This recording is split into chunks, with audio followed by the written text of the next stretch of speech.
So they're actually starting grade 5, but they're still not reaching the benchmark. But they're not far off.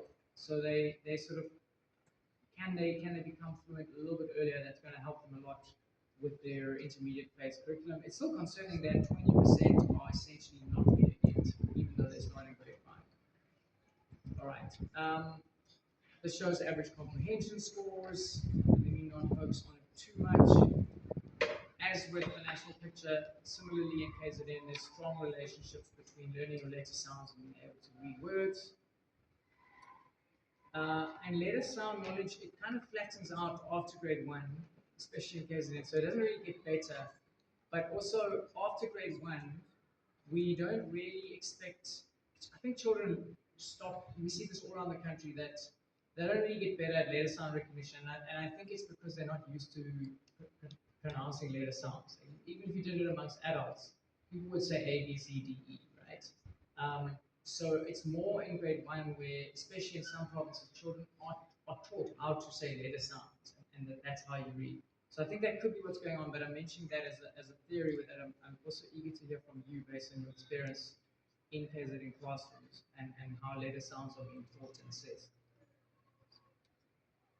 This is the percentage reaching benchmarks. In EFL, it's very similar between KZN and the rest of the country. Let's keep going. Okay, a little bit more on the gender gaps. So here it is. So we have what we have here is, if we focus, say, just on the bottom bar here. This is for KZN. This is Zulu. And the dot on the left is the percentage of boys who reach their benchmarks, and the dot on the right is the percentage of girls who reach the benchmark. And you can see that almost 40% of isiZulu speaking girls in KZN reach their reading benchmarks, less than 20% of boys. So about 17% of boys reach the benchmark, which means that girls are more than twice as likely than boys to reach their reading benchmarks. The gaps are really big. The gaps are at least as big, if not slightly bigger, than a grade level of learning.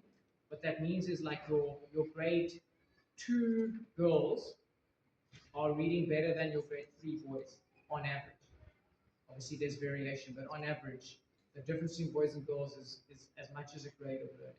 So there are really, really big gender gaps in favor of girls, and we think this is why later on we see more boys dropping out of school in secondary school than girls. More girls reaching matric, more girls passing matric, more girls entering university. And I think the time is coming for us to understand that better, to research why are girls doing so much better than boys, and what can we do about it. All right. I've already shown this about gender. Let me skip this and just say we also measured some contextual information. So we also administered, aside from testing learners, we administered questionnaires to principals and teachers. So there were a few interesting things that emerged here. So if we look at KZN, the average principal is Mrs. Funda, meaning most principals are female. Okay, that's what that means. More than half of the principals were female. The average principal was 56 years old, so quite old in KZN, compared to elsewhere, with 27 years of experience, with at least a bachelor's degree. So generally, almost everyone has the relevant qualifications. But most principals are trained in the intermediate phase or the senior phase. So it's just an interesting thing that maybe they may be themselves not having a background in foundation phase that could present a possible weakness for instructional support to reading and to home language literacy in particular. The average teacher, Ms. Uphumelele, right, is 47 years old, so almost 10 years younger than the average principal, with 14 years of experience on average, also with at least a bachelor's degree, but is likely to have been trained in the foundation phase or the senior phase.